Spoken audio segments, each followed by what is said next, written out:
I think it should be more of a discussion though between two people, with me chiming in occasionally. I only have one mic. I only have two mics. So that's why it's going to work. So okay. We can do that later. This is too bright. I can tell my face. Get some shots, Jen. And then, but it's better too bright. Let's more focus on you. He's got great energy. No, man. Okay. Sweet. Ready? And is that red blink? Is that red thing flashing? Hello, guys, and welcome to episode 3 of Shanghai Fashion Week. Today, I'm sitting with Glen, and Glen is going to talk about the exhibition space here in Shanghai.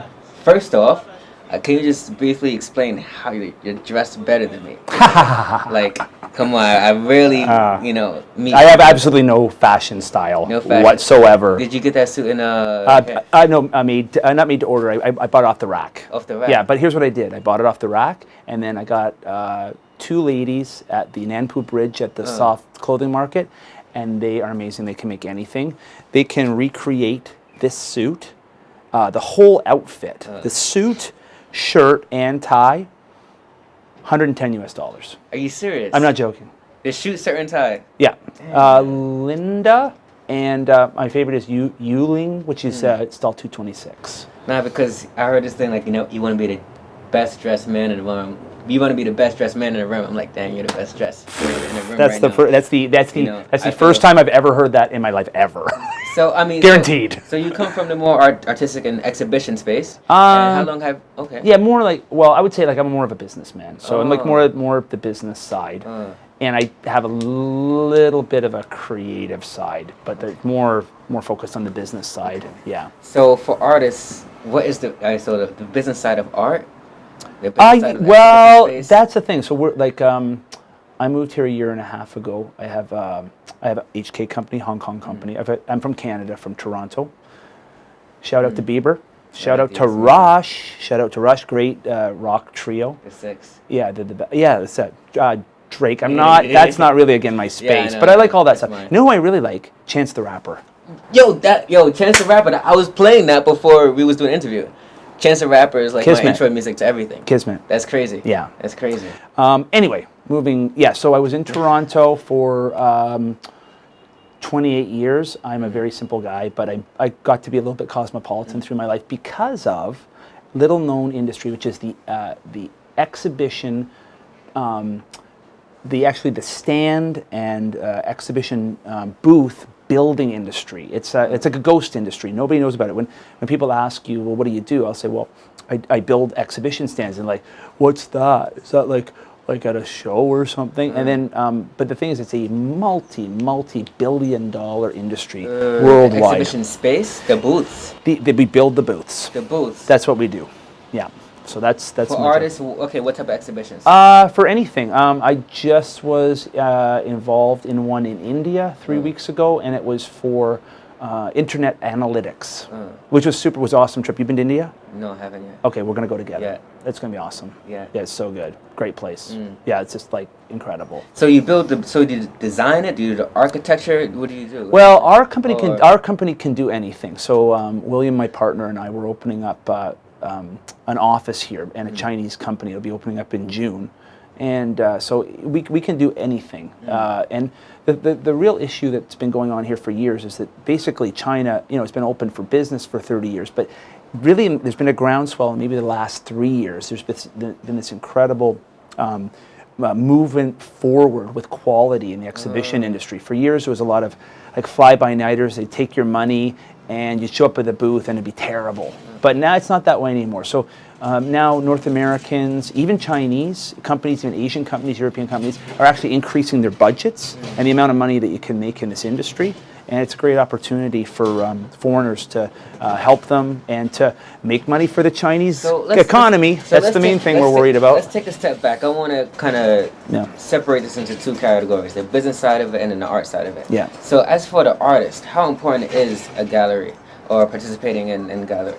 Well, okay, so we're talking about two different things here. So I think you'd have to talk to William a bit more about that. He's my partner. But obviously getting the word out about your name and your brand is very important. So ours is more, Amadeus, the business side, like More car than- shows, like okay, car so shows and consumer shows, pharmaceutical shows, things like that. But at the same time, here in Shanghai, there is an amazing amount of special events going on and all that, and that's another way you can make money too. So I'll just go straight on the record. I don't understand any of this space. I'm not surprised. So with now, all due respect, now you have to introduce me to what it is and introduce the people what it is who I'm pretty sure don't understand any of this space. What are you actually exhibiting then? Okay. And how? and anything and Introduce me. anything and everything. Anything So and everything like what? just over here, if you went about 30 minutes, there is a gigantic exhibition center. It's And huge. Where is that in part of Shanghai? It's in Pudong. Pudong, Yeah. okay. And then over by Hangzhou Airport, the Chinese government has built another mammoth, it's one of the biggest in the world, facilities. So say, I'll give you an example. Let's say a car show. So they, Mercedes, they sell a ton of Mercedes here. We see them all the time, Porsche, Mercedes, Lamborghini. What are some of the other big names that you see around here? Rolls-Royce. Tesla's big. So all the local people, even foreigners, say, I want to go look at all the cars. So they don't just roll the cars in there. What they have to do is they have to make it look swank. They have to make it, they have to give information. Well, that costs millions of dollars to build those stands. And that's something that's open for us to make some money and to bring the quality up. So if somebody builds those stands, that's a ghost industry. Nobody knows about it. It's the exhibition stand building industry, and it is huge in Asia. It's like really, really big. It's the fastest growing part of the exhibition worldwide. Yeah. So remember, you know Javits Center. I know Javits. I'm from New York. Yeah. So There you go. Got it. I worked there Got many it. times. Okay. Yeah. So do you work with more of the companies who so what's your job then? We build the stands. You build the stand. Yeah. So you do everything from architecture, design, and Project management, procurement, on-site services, wining and dining, helping out the clients when they come here. So I have a question. In terms of working with, do you mainly work with Chinese companies No. or with foreigners? Yeah, only foreigners coming here. Do you have experience with working with Chinese companies here in Shanghai? No, because we haven't opened up a company yet. okay. Yeah, Oh. so I've been doing work outside of China, and a little bit of getting planning for when we open up here. But our goal is to increase the budgets, not to get more money from people, but increase the quality. And as a result, that's going to improve the Chinese economy. And that's one thing we're concerned about. If we're going to open up a company here, we want it to benefit the Chinese economy so that we can continue to live in this amazing place, because it's unreal. Do you see it? Well, speaking of amazing place, I mean, Shanghai is like the most amazing place. I mean, but it's killer. In terms of like you said, you will potentially only be working with foreign companies coming into China. Yeah, but we have some guanxi, is that how you say it, with a lot of people here in town, and they would like to work with us, and we want to work with them because they're the sweetest people. We just love them. Okay, so in terms of that's your exhibition space, and Can I tell you one story about how I got? Love stories. All right, okay. I don't have very many, but this one I have. Is when I first got here, I really wanted things to work out, and I've had common stories where things are tough when you first get here, cultural clashes, all that kind of stuff. But what turned it around for me was last year. I got a brief stint working, and I was able to help build Disneyland.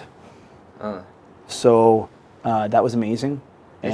Send me this and I'll flash it on the screen. I shot that with my iPhone 4S, so that's I love it, and that changed my life for flashes on the screen. Yeah, it really honestly it changed my life in so many ways. So many things happen. You help design. No, just literally help to build it. Help to build it. I'll show you. Like, that's me with one of my workers, Peiwa, great guy. He actually wants to work for us for a new company. Like hands-on. Yeah, hands-on. I was an installation supervisor for a lot of the big rides there, and from there. You can't have an hour and a half podcast, but I could tell you lots of stories that happen. But you and I, when we get together and talk, I'll tell you a lot of the things that happened. They were just amazing. Like you said, you feel kind of blessed being here because of all the good things that happen. It really is an amazing place, And sometimes some people feel that the Chinese people are kind of like polarizing.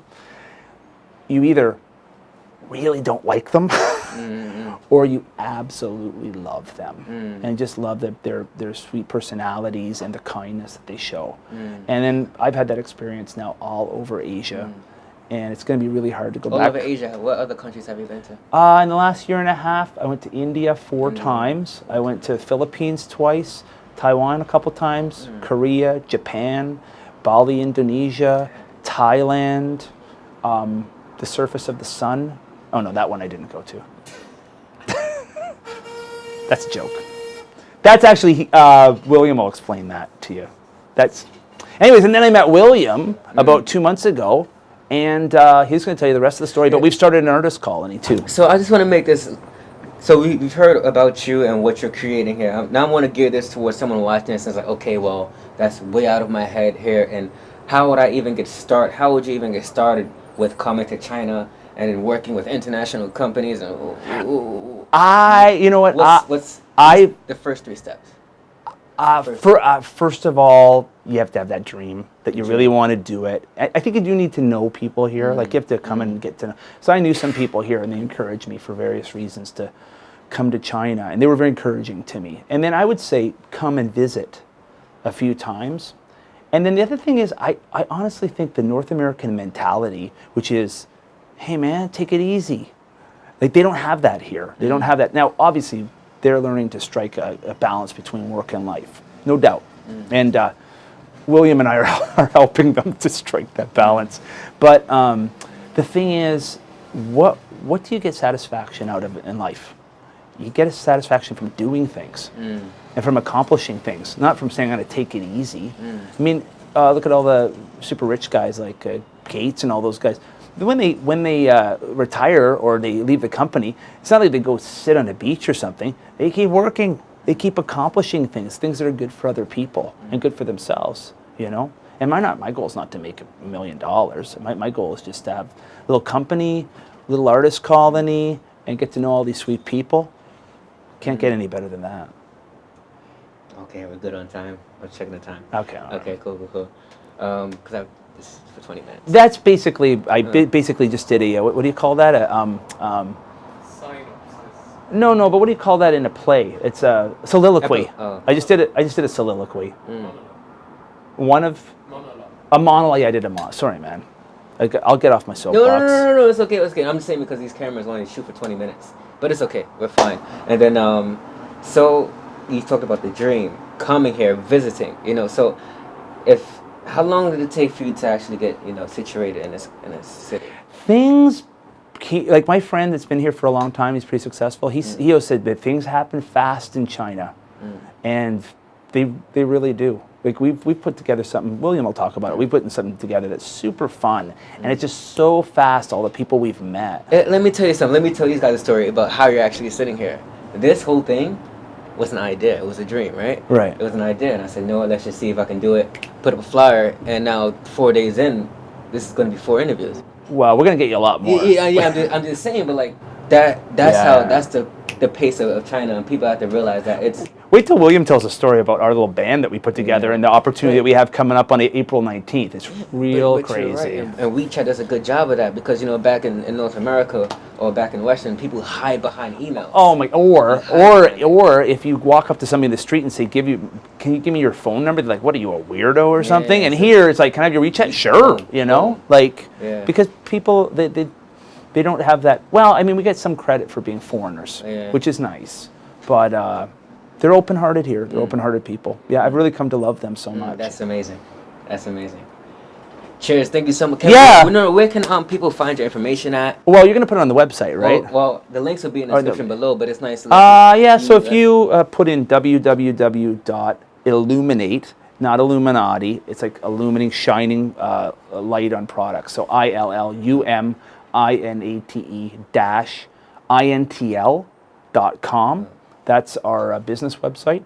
And William will tell our artist colony Well, people watching this video, can you say what you provide and Yeah, full event services. So if somebody has a trade show in Asia, we will get it done. North American quality. We're super honest.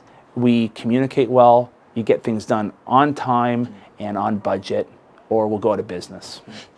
Well, thank you so much. Yeah, man. yeah, you're a great Appreciate guy, it. Amadeus, and And, we're gonna be real good friends. Oh, cheers, man. I Appreciate know that. it, He yeah. has a handshake down. Thanks for watching this video, Shanghai 100, episode 3. Make sure you subscribe to this channel. See you guys next Later. video.